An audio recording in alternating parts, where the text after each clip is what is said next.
माझे नाव सुनीता आहे. ही गोष्ट माझी मुलगी ऋषाली आणि तिच्या जीवनावर आहे. मी महाराष्ट्रातील नांदेड जिल्ह्यातील एका छोट्याशा खेड्यातून आहे. जेव्हा मी विधवा झाली तेव्हा माझ्या आईवडिलांनी माझे दुसरे लग्न लावून दिले होते आणि तेही अशा व्यक्तीसोबत लावलं होतं की त्याला अगोदरच एक मुलगा होता आणि मलाही एक मुलगी होती. आमचे दोघांचेही मुलं एकाच बेडरूममध्ये झोपत होती.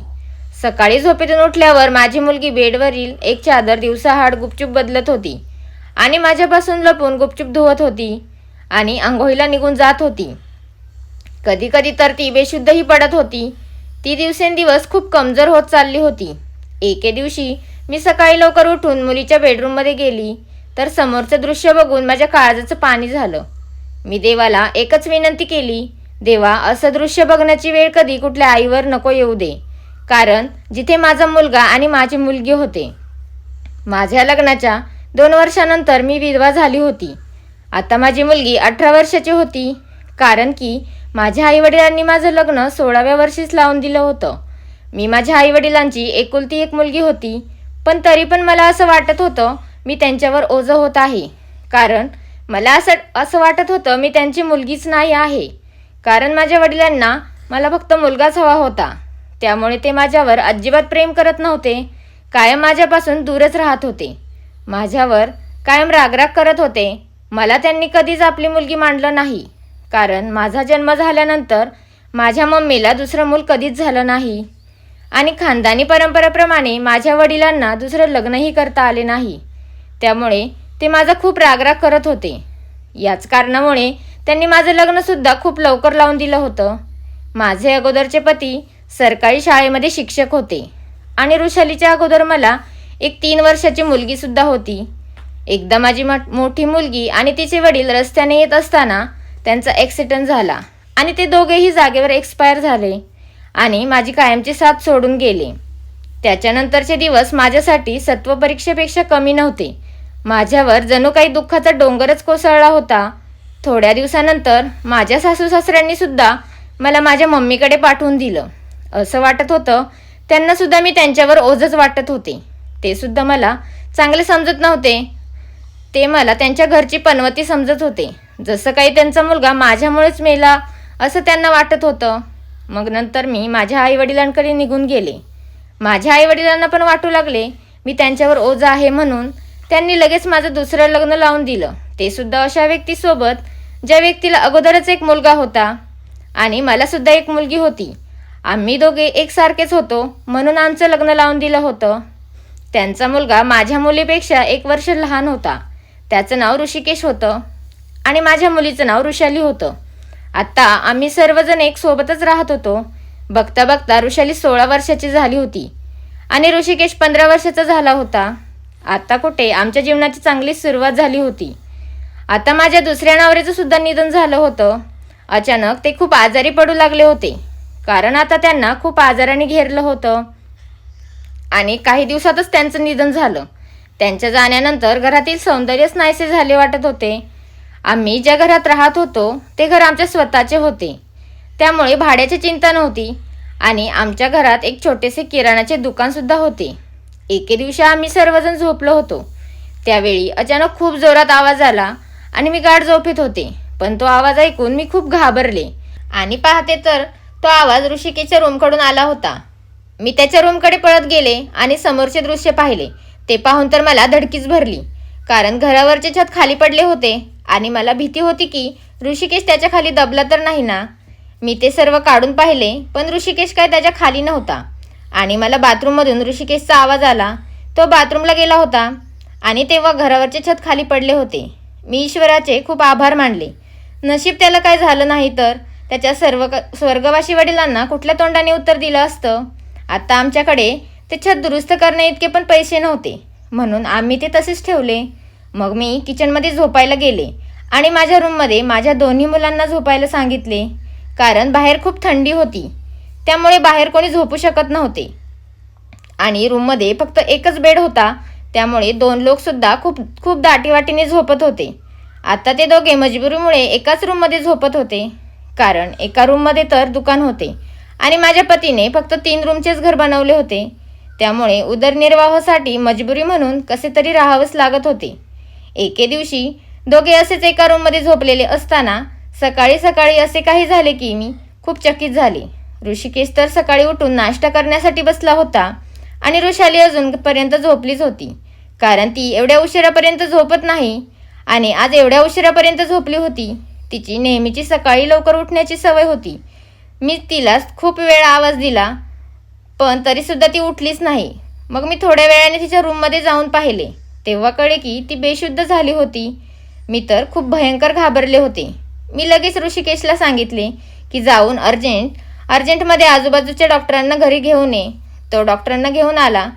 जेव्हा डॉक्टरांनी तिला चेक केले तेव्हा सांगितले की ही बेशुद्ध झाली आहे आणि हिला खूप अशक्तपणा आहे आणि हिच्या अंगामध्ये खूप रक्त कमी आहे. हिला कोणतेच जड काम सांगू नका, हिला फक्त आराम करू द्या आणि फळं वगैरे खायला द्या, मग तिचा अशक्तपणा ठीक होऊन जाईल. जेव्हा वृषाली होशमध्ये आली तेव्हा मी तिच्या जवळ गेली आणि तिला विचारले की तुला अचानक काय झाले होते, मला सांग. मला तिने सांगितले, अगं मम्मी काही नाही, मला बसल्या बसल्या अचानक चक्कर आली आणि मी बेशुद्ध झाली. मी वृषालीला सांगितले, ठीक आहे, तू आता आराम कर, मी तुझ्यासाठी नाश्ता बनवून आणते. जेव्हा मी नाश्ता घेऊन आले तेव्हा वृषाली तिच्या रूममध्ये नव्हती आणि तिच्या बेडवरील चादर आणि बेडशीट पण तिच्या बेडवर नव्हते. मी बाहेर जाऊन पाहिले तेव्हा ती त्या बेडशीटवर बसून ती बेडशीट आणि चादर धुवत होती. मी तिला बोलले, हे तू का धुवत आहेस? डॉक्टरने तुला आराम करायला सांगितले आहे ना. मी तिच्यावर ओरडले आणि बोलले, तू आत्ताच्या आता इथून उठ आणि रूममध्ये जाऊन नाश्ता करून घे. काय खाल्लं पिल्लं नाहीस तर तू ठीक कशी होणार? ती बोलली, नाही मम्मी, मला ही चादर धुणं खूप गरजेचं आहे, कारण आपल्या घरात अंथरण्यासाठी फक्त एकच चादर आहे. मी बोलले, तुला हे चादर धुण्याचं भूत अचानक तुझ्या डोक्यात कुठून आलं? आपली चादर तर एवढी घाण पण नव्हती, मग तू का धुवत आहेस? राहू दे, मग मीच धुते, तुझा आतमध्ये नाश्ता कर. पण तिने काही माझं बोलणं ऐकलं नाही. तिने चादर धुतली आणि घराच्या छतावर जाऊन वाळत टाकून आली आणि मग तिने नाश्ता केला आणि थोडा वेळ झोपून गेली. आता ऋषिकेशसुद्धा त्याच्या जॉबवरून निघून गेला होता. घरच्या परिस्थितीमुळे मी त्याला फक्त 10वीपर्यंत शिक्षण देऊ शकले होते, त्यामुळे तो कपड्यांच्या दुकानामध्ये काम करत होता आणि तो खूप मेहनती होता.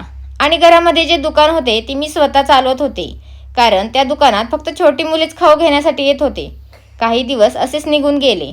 त्या दिवशी ऋषिकेश घरी उशिरा आला आणि आल्यावर मला बोलला, मम्मी मी बाहेरून जेवण करून आलो आहे. आणि तो त्याच्या रूममध्ये जाऊन झोपून गेला आणि वृषालीसुद्धा अगोदरच त्या रूममध्ये झोपली होती. मग मी सुद्धा माझा बिछाना किचनमध्ये टाकला, पण त्या दिवशी मला काही झोपच लागत नव्हती. मला माझ्या नवऱ्याची खूप आठवण येत होती. माझा दुसरा नवरा खूप चांगला होता, तो माझी खूप काळजी घेत होता.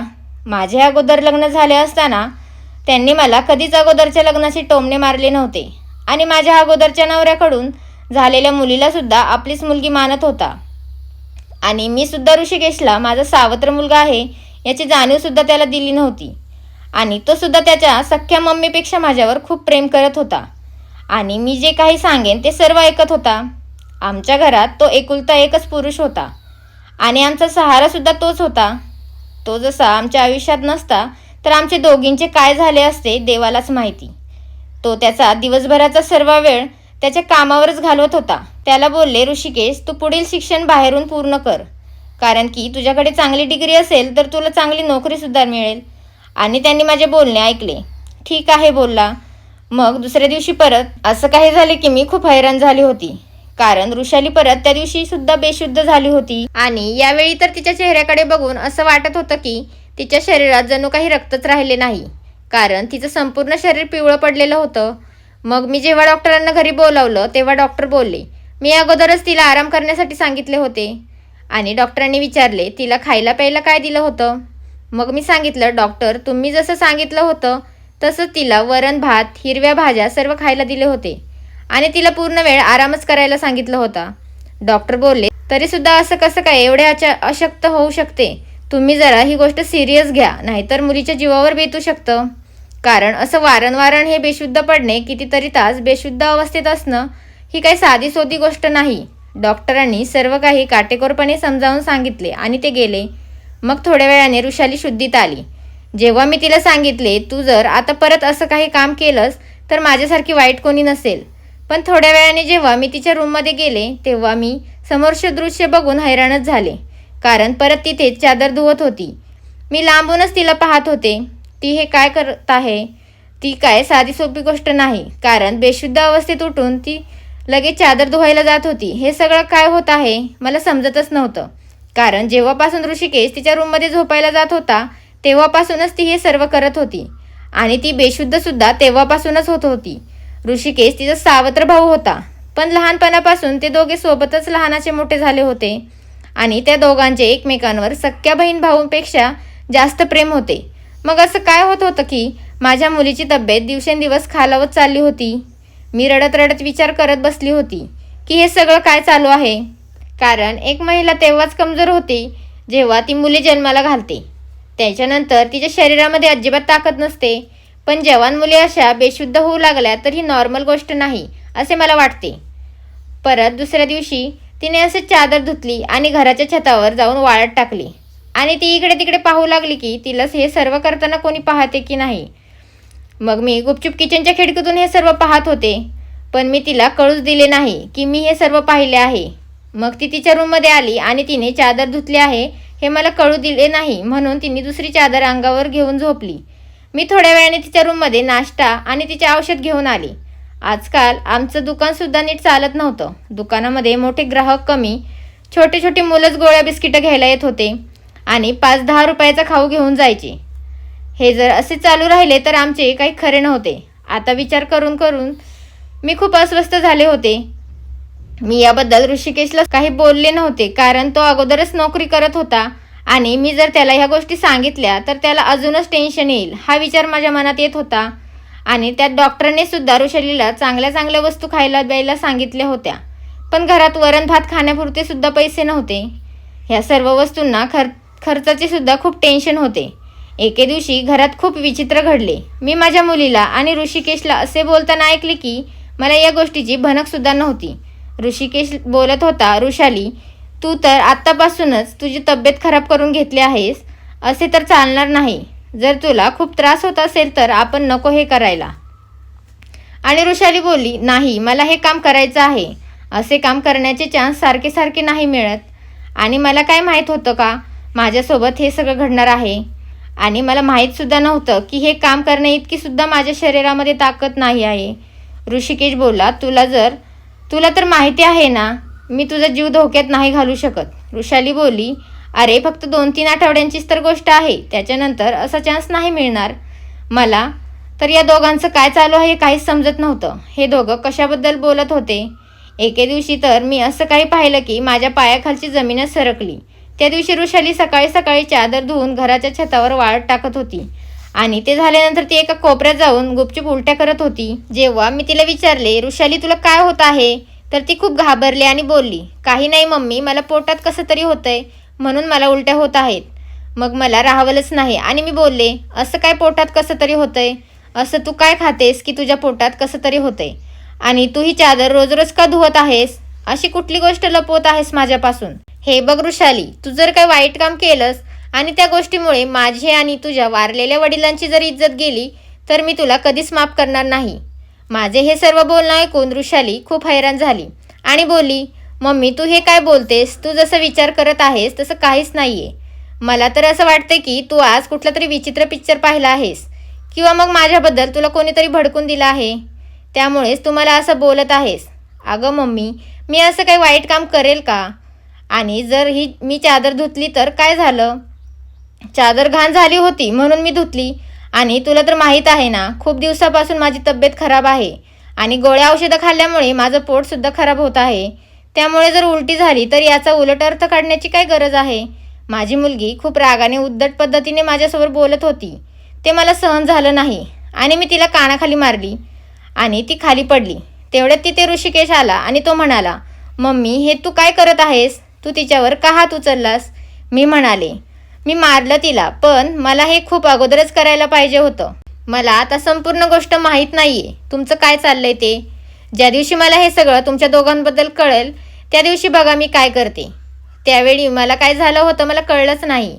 माझ्या तोंडात जे शब्द येत होते ते मी बोलत होते. नंतर मला असं वाटत होतं की मी असं बोलायला नको होतं आणि झोपून गेले. मध्यरात्री अचानक माझी झोपमोड झाली. तेव्हा मी पाहिले की माझ्या मुलांच्या बेडरूमची लाईट चालू होती. यावेळी ते काय करत असतील आत्तापर्यंत त्यांनी झोपून जायला पाहिजे होतं. मला तर जेवण झाल्यानंतरच म्हणाले होते की आज आम्ही लवकर झोपणार आहे मम्मी. जेव्हा मी त्यांच्या बेडरूमजवळ गेले तेव्हा कळले की ते फक्त जागे नव्हते तर एकमेकांशी काहीतरी गप्पा मारत होते. ते दोघे कोणत्या तरी गोष्टीवर खूप खुश होते. ऋषिकेश तिला बोलत होता की तू खूप नशीबवान आहेस. ऋषाली बोलली, मी नशीबवान तर आहेच, पण आता उद्या परत माझी तब्येत बिघडलेली पाहिल्यावर मम्मीला खूप टेन्शन येईल. मग ऋषिकेश बोलला, बस आता फक्त थोडे अजून दिवस करू, मग सगळं काही ठीक होऊन जाईल. त्यांच्या अशा गप्पा ऐकून मी तर खूप टेन्शनमध्ये आले. पण आज मला राहावलंच नाही आणि मी त्यांच्या बेडरूमचा दरवाजा खोलायचा प्रयत्न करू लागले. तेव्हा मला धक्काच बसला, कारण त्यांनी दरवाजा आतून बंद केला होता. असं काय कारण होतं की त्यांना आतून दरवाजा बंद करावा लागला? कारण आता उन्हाळा चालू होता. उलट त्यांनी दरवाजा खोलून झोपायला पाहिजे होते, तर ते दरवाजा बंद करून का झोपले असतील? म्हणून मी दरवाजा वाजवायला सुरुवात केली, पण त्यांनी लवकर दरवाजा न उघडता त्यांना दरवाजा उघडायला अर्धा तास लागला. मी आज जाऊन पाहिलं तर त्या दोघांशिवाय रूममध्ये कोणीच नव्हतं आणि त्या दोघांनी असा चेहरा बनवला होता की जणू काही ते दोघं आत्ताच झोपेतून उठले आहेत. मी त्यांना विचारले, दरवाजा उघडायला एवढा उशीर का लावला? तर ते दोघे बोलले की आम्ही झोपलो होतो. मी बोलले, खोटं बोलू नका, तुम्ही दोघे आता जागे होता. तर ते दोघे बोलले, आम्ही कशाला एवढ्या उशिरापर्यंत जागू? उद्या काय आमचा पेपर आहे का आज जागून तयारी करायला? आम्ही दोघं तर खरंच झोपलो होतो. मला त्या दोघांचं काही कळत नव्हतं की काय चाललं आहे. मग मी जास्त विचार न करता झोपायला निघून गेले. पण मला मनातून असं वाटत होतं की काहीतरी गडबड चालू आहे. एक दिवशी तर मी हैराणच झाले, कारण माझ्या मुलीच्या शरीरावर निळ्या कलरच्या जखमाचे निशाण होते. मला काहीच समजत नव्हते की तिला हे निशाण कुठून आले. जेव्हा मी तिला विचारले की ऋषाली, तुझ्या शरीरावर हे निशाण कसले? तर ती म्हणाली की अगं मम्मी, ते चाकूचे निशाण आहेत. चुकून लागला होता चाकू, पण चाकूचे निशाण असते तर चाकू बोटाला कापला असता, शरीराच्या साईडला कसं काय कापेल? आता मला कळले की माझी मुलगी खरंच माझ्यापासून कुठली तरी गोष्ट लपवत आहे. कारण कधी ती बेशुद्धच पडत होती, तर कधी तिच्या शरीरावर जखमेचे निशाण येत होते. तर ती कधी सकाळी उठून तिची चादरच धुवत होती. कधी तर ती मला तिच्या बेडरूममध्ये सुद्धा जाऊ देत नव्हती.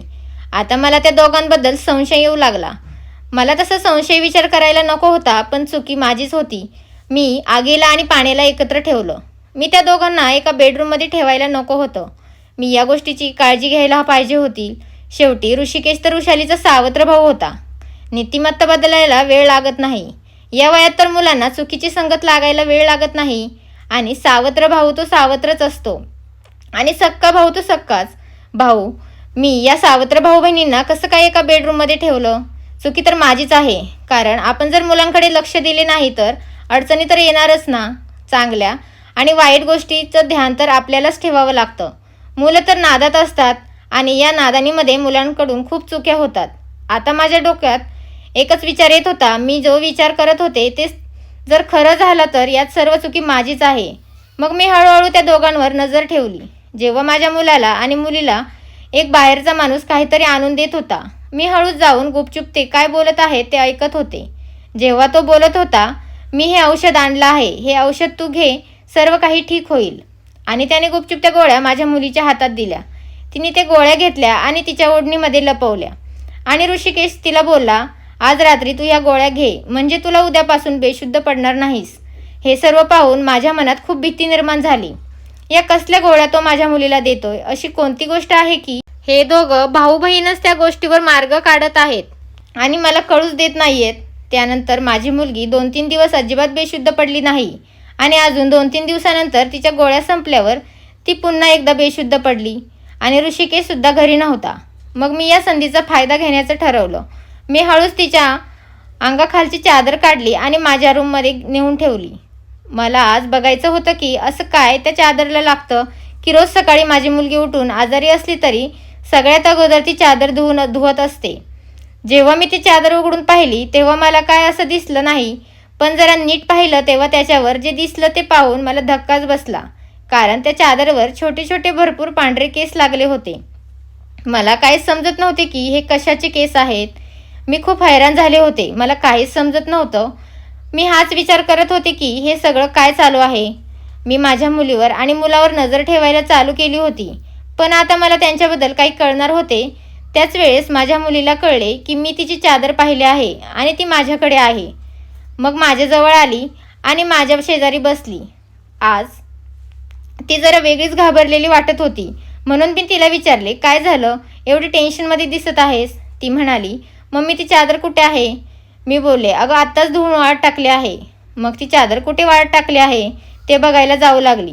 तेवढ्यात मी तिचा हात पकडला आणि तिला सांगितलं, मी हे सर्व पाहिलं आहे, त्या चादरवर काय लागलं होतं ते. आता तरी सांगून टाक, हे सर्व काय आहे? तू माझ्यापासून काय लपवत आहेस? एवढ्या दिवसापासून मी खूप टेन्शनमध्ये आहे. माझ्या डोक्यामध्ये खूप वाईट वाईट विचार येत आहेत. माझी मुलगी माझ्याजवळ येऊन बसली आणि तिने मला असं काही सांगितलं की माझ्या पायाखालची जमीनच सरकली. ती म्हणाली, अगं मम्मी, तू जसं विचार करत आहेस तसं काहीच नाही आहे. आम्ही दोघांनी पाहिलं होतं की आता सध्या आपल्या घराची हालत खूप बेकार चालू आहे. आपल्या घरातील दुकान पण चालत नव्हतं आणि दादाच्या जॉबमधून एवढे काही पैसे मिळत नव्हते आणि आम्हाला असं काही कामसुद्धा मिळत नव्हतं की जे आम्ही करू शकतो. दादाच्या एका मित्राचा कुत्रे आणि मांजरे पाळण्याचा बिझनेस होता आणि हे मांजरीची पिल्ले सांभाळायला त्यांच्याकडे जागा पुरेशी नव्हती, म्हणून त्याने आम्हाला ते मांजरीची पिल्ले सांभाळायला दिले होते आणि ते पिल्ले सांभाळण्यासाठी आम्हाला खूप सारे पैसेसुद्धा दिले होते. दादा संध्याकाळी त्याच्या जॉबवरून घरी येताना त्याच्या मित्राकडून ती मांजरीची पिल्ले घरी घेऊन यायचा आणि आम्ही त्यांना रात्रभर सांभाळायचो आणि दादा सकाळी जाताना घेऊन जायचा. त्याच पिल्लांची केस चादरला लागलेली असायची, म्हणून मी सकाळी उठल्या उठल्या ती चादरला लागलेले केस धुवून टाकायचे, कारण आम्हाला माहीत होते की तुला असल्या गोष्टी आवडत नाहीत, म्हणून आम्हाला तुला सांगायचे नव्हते की आम्ही हे काम करत आहे. आणि मला नंतर कळले की मला मांजरीच्या पिल्लाच्या केसांची ॲलर्जी आहे, त्यामुळेच मी सकाळी बेशुद्ध पडत होते. आणि दादाच्या मित्राने जे औषध आणून दिलं होतं ती माझी ॲलर्जी कमी करण्यावरचे होते. आणि मम्मी, तो दादाचा मित्र खूप श्रीमंत आहे. तो आम्हाला हे काम करण्याचे रोजचे 1,000 रुपये देत होता आणि त्या पिल्लांना सांभाळायला आमचा आजचा शेवटचा दिवस होता, कारण त्यांनी ते पिल्लं आता दुसऱ्या कोणाला तरी विकले आहे. मम्मी, आता आमच्याकडे एवढे पैसे आहेत की आपण आपल्या घराचे पडलेले छत पण बनवू शकतो आणि काही महिन्यातच घरातील रेशन पण आणू शकतो. आम्हाला माहीत आहे की तुला पाळीव प्राणी अजिबात आवडत नाहीत, म्हणून आम्ही तुला ही गोष्ट सांगितली नव्हती आणि तू बिना काहीच माहीत न करता आमच्यावर नको ते आरोप केलेत, आमच्यावर संशय घेतलास. तुझं हे वागणं आमच्या मनाला खूप लागलं आहे. मला माहीत आहे की तो माझा सावत्र भाऊ आहे, पण तो माझ्यासाठी सख्या भावापेक्षाही कमी नाही आहे. आजपर्यंत कायम तो फक्त आपल्या दोघींबद्दलच विचार करत होता. मम्मी, तसं तर पाहिलं तर तो आपला कोणीच लागत नाही, कारण त्याचे वडील या जगात नाही आहेत. ते त्याला सोडून कधीच गेले आहेत आणि त्याचे जवळचे नातेवाईक पण खूप आहेत आणि ते खूप श्रीमंत आहेत. त्याला जर वाटलं असतं तर तो त्यांच्याकडेही जाऊन राहिला असता, पण तसे न करता तो अजूनपर्यंत आपल्यासोबतच राहत आहे, कारण त्याला आपल्या दोघींना एकटे सोडून जायचं नव्हतं. त्याने कायम माझ्यावर सख्या बहिणीपेक्षाही जास्त प्रेम केलं आहे. आजपर्यंत तो माझ्याशी एकदाही चुकीचा वागला नाही. घरातील प्रत्येक सुखदुःखात तो आपल्या पाठीशी उभा असतो. तो आपल्यासाठी काय नाही करत मला सांग. तो आपल्यासाठी दिवसभर खूप कष्ट करतो आणि रात्रीसुद्धा तो माझ्यासोबत रात्रभर जागा राहून मला मदत करत असतो आणि मला बोलतो, तू झोप, तुला बरं वाटत नाही ना, मी बसतो इथे रात्रभर. अगं मम्मी, तुझा सक्का मुलगा जरी असता तरी त्याने तुझ्यावर आणि माझ्यावर एवढं प्रेम केलं असतं का? मला सांग. तो दिवस रात्र आपल्यासाठी राबत राहिला आणि तू काय केलंस? त्याच्यावरच संशय घेतलास. कमीत कमी एकदा तरी चांगला विचार करायचा होतास. मम्मी, माझ्यासाठी फक्त हा भाऊच नाही तर माझ्या पाठीशी सदैव उभा असणारा देवच आहे. माझ्या मुलीचं बोलणं ऐकून मी ठसाठसा रडू लागले आणि देवाला बोलू लागले, देवा, मला कुठून अशी सद्बुद्धी आली? मी एवढी सोन्यासारखी माझी मुलं असताना मी त्यांच्याबद्दल किती वाईट विचार केला. आता मला त्यांची माफी मागायला सुद्धा तोंड राहिलं नाही. मी माझ्या मुलीसमोर हात जोडले आणि तिला बोलले, बाळा, एवढ्या वेळी मला माफ कर. मी संपूर्ण आयुष्यात पुन्हा असं कधीच तुमच्यासोबत वागणार नाही. दादाला यातलं काहीच कळू देऊ नको. आणि आज तुमच्या कामाचा शेवटचा दिवस आहे. आणि ऋषालीनेही मोठ्या मनाने मला माफ केलं. काही दिवसातच ऋषिकेशने आमच्या पडलेले घराचे छत सुद्धा नीट करून घेतलं.